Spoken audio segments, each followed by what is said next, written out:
Hey, Jay Frost here. Do you ever play Kirby and the Mazy Mirror? I consider one of the best Kirby games, but it's pretty underrated. Let's talk about it.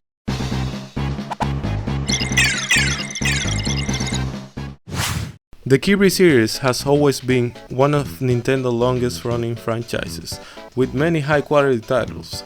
In 2004, the Game Boy Advance received a new entry in the saga, bringing a rather interesting proposal to the series. So let's take a look at the reasons why this game stands out as great entry in the Kirby series.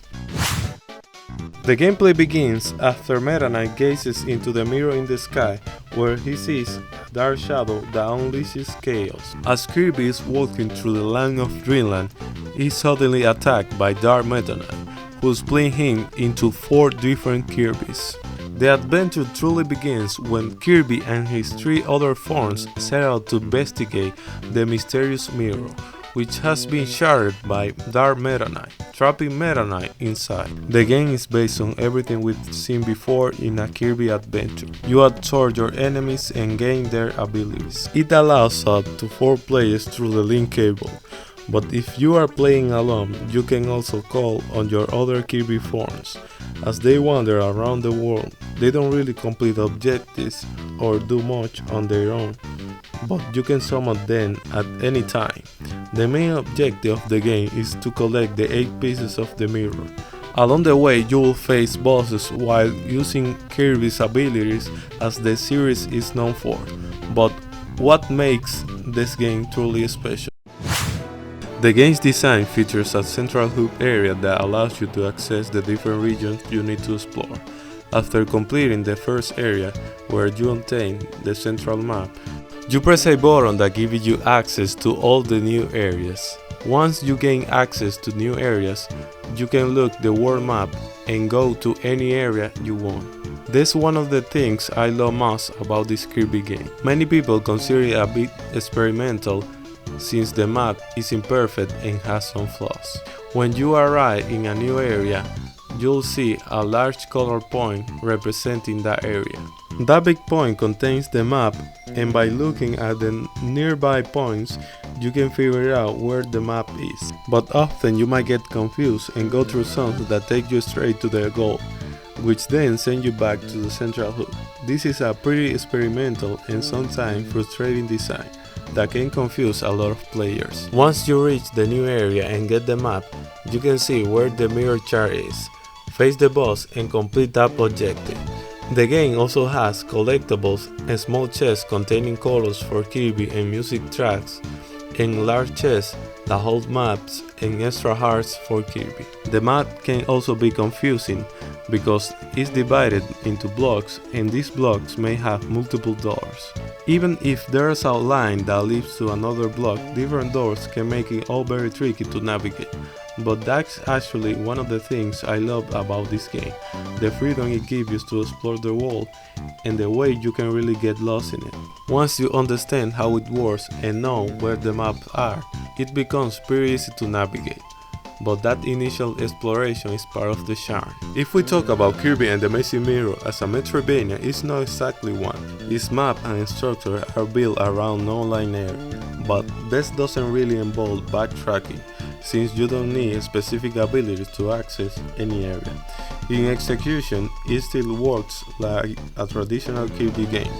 You go from one point to another, but the challenge comes from the exploration itself, with all the blocks division and interconnected paths. If we compare it to Metroid, where you need a specific ability to enter an area you couldn't reach before, forcing you to go back or backtrack, it's completely different.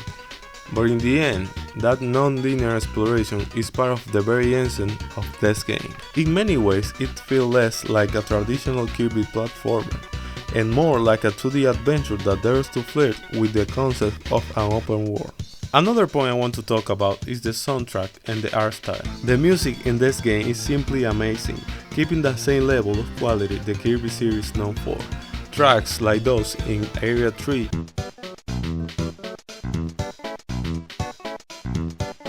Area 6, or Area 9 are truly memorable, and the musical themes played during the battles against Dark Meta Knight and Dark Mind are nothing short of epic, powered by that unmistakable Game Boy Advance sound. Meanwhile, the art style shines with the beautiful pixel art, packed with detailed environments and carefully crafted backgrounds. Every move, every ability, and every animation is a visual delight, a true treat for both the eyes and the ears. The bosses. The bosses in this game are simply amazing, from the very first one, King Golem, all the way to the final boss, Dark Mind. Each of them has their own unique essence and are really fun to fight. Of course, you can easily cheese them thanks to some broken abilities in the game, but that doesn't take away from the fun. Speaking of bosses, the final battle is just incredible. You first face Dark Meta Knight, and then the fight escalates against Dark Mind, where Meta Knight himself gives you his sword to face the final threat. It's honestly one of the most epic battles in any Kirby game. Absolutely amazing how everything comes together, the music, the atmosphere, and the pace of the fight. To me, one of my favorite battles in a Kirby game. Kirby and the Amazing Mirror for me is one of the best games in the Kirby series. I've been seeing many rankings where people rate Kirby games, and this one often doesn't appear among the top titles, but I truly consider it an incredible and essential entry in this series. When I was a kid and played it for the first time, the sense of adventure that this world gives you was unforgettable. The way you explore, getting lost without finding the map at first, that first feeling is just amazing.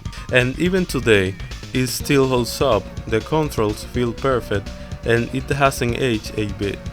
A true representative of the golden age of the Game Boy Advance. Give it a chance, and you will see just how good it is.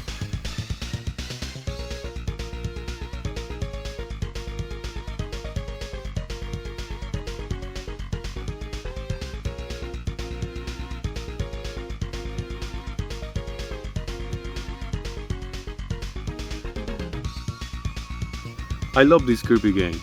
The music, the art style, and the bosses. Everything about this Kirby game is good. I know it's imperfect, but it stands out like one of the best Kirby games I ever played. If you like the video, don't forget to subscribe, drop a like, and comment your favorite Kirby game. Until next time, keep playing.